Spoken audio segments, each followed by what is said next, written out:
The 2nd Battalion of the 7th Cav was notified in the afternoon of X-ray start, 14 November, to stand by to fly in and reinforce then Colonel Moore's battalion. And our B Company flew in that night and helped him fight off the first morning's attack. My company was standing by at a landing zone about 5 miles away, and we were told that the landing zone was too hot to assault.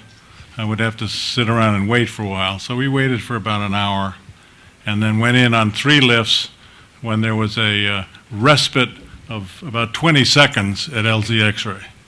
And when we landed, we lost our 3rd platoon almost immediately, went to plug in a gap in the perimeter.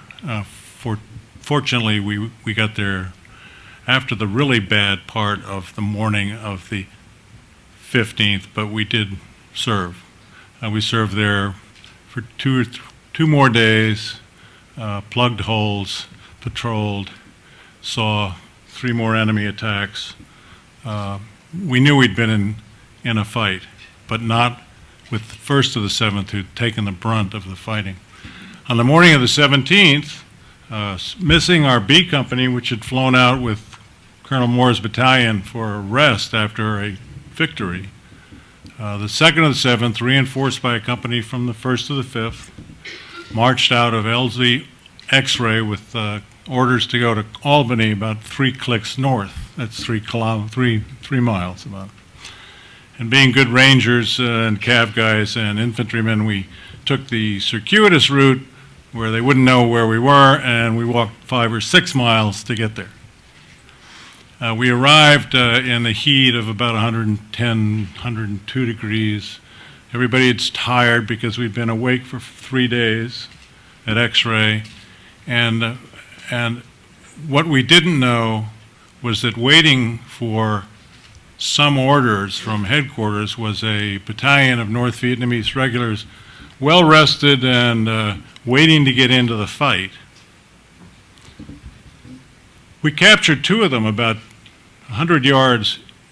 We were heading east to west. We captured 2 of them about 100 yards this side of LZ, Albany, and saw that they were hardcore Pavan. They were well armed, well trained. It appeared definitely North Vietnamese regulars. And this was new at that stage of the Vietnam War. We hadn't run into large units of the North Vietnamese.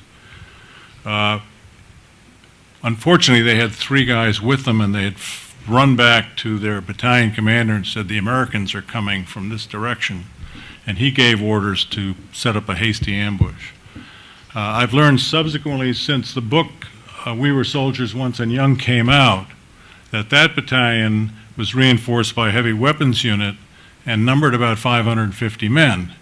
After X-ray, we walked into Albany with about 350 men.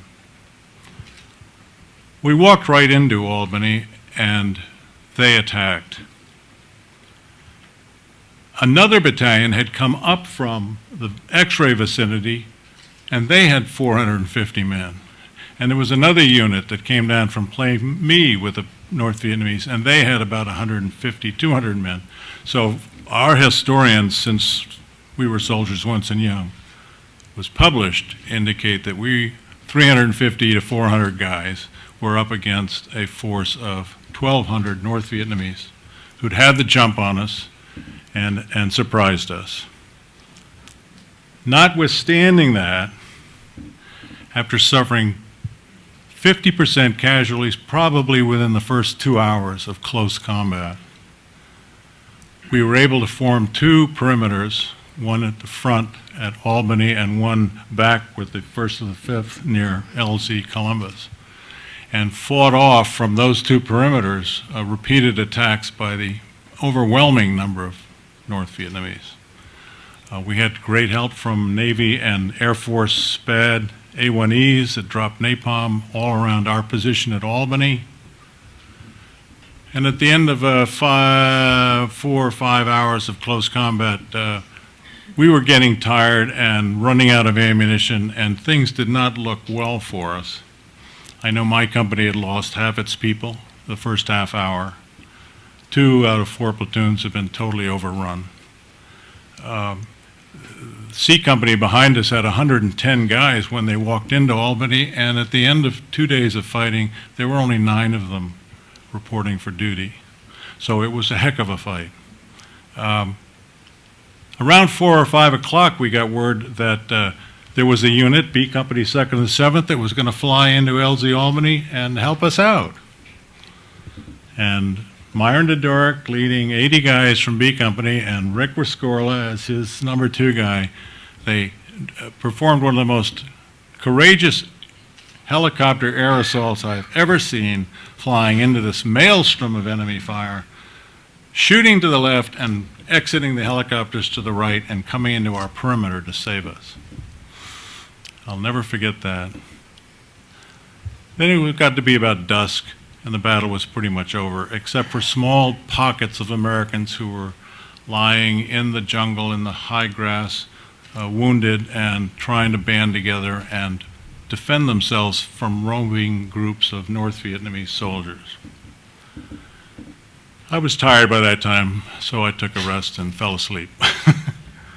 In the morning, I woke up and they had not attacked. We had a mad minute, and the next 2 days, we went out and policed up our wounded and our dead. We packed up hundreds of enemy weapons that had been left on the field. At the end of it all, I think we had certainly given better than we got, and we killed an awful lot of the enemy in those days. And we suffered 155 killed out of our 350 and 124 wounded out of our 350. So it was close to 70% casualties. But I'd like to say to my comrades on the panel and anybody out there listening, the 2nd of the 7th did one hell of a job at LZ Albany. And I thank Hal and Joe, General Moore and Joe Galloway, for publishing the story for the first time in their first book, mentioning it again in their new book, and making a movie about their fight, which was almost as exciting as ours.